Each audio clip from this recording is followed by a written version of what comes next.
Louisiana cotton and rice growers could soon see cuts from the USDA in farm payments.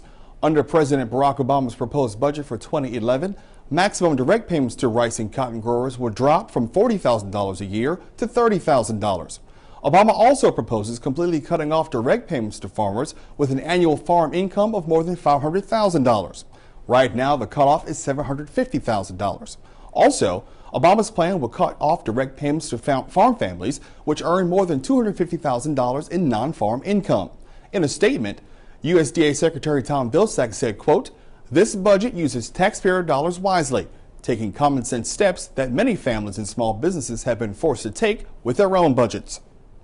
That's not the only reason why Louisiana rice growers are keeping a close eye on Washington. At the annual meeting of the Louisiana Rice Council and Rice Growers Association in Crowley, these growers discussed what could be included in the next farm bill and other federal regulations which may not need congressional approval. The main agency they're watching is the EPA. Betsy Ward with the USA Rice Federation says if the EPA has its way with water regulation, all rice farmers would have to get permits before applying any fertilizer or pesticides on their fields.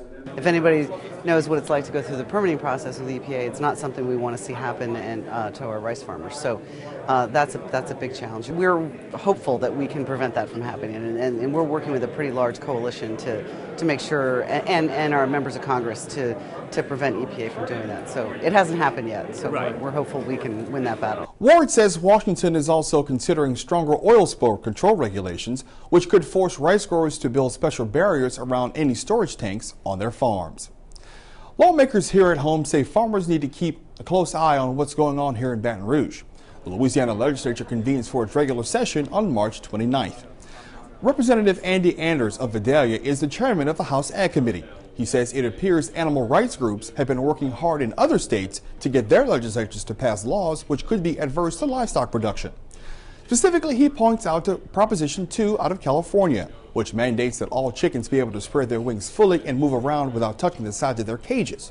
And everything, just like the weather drift from the west to the east, if you don't prepare for what's coming down the line, we end up just like California. Hey, we need to be prepared because they are very powerful and they can influence a lot. And it's all a misconception, so much of it. And that's what concerns me, the misconception of how animals are treated. Now, Anders was quick to point out that California poultry company Foster Farms moved much of its operations here to Louisiana because of Proposition 2.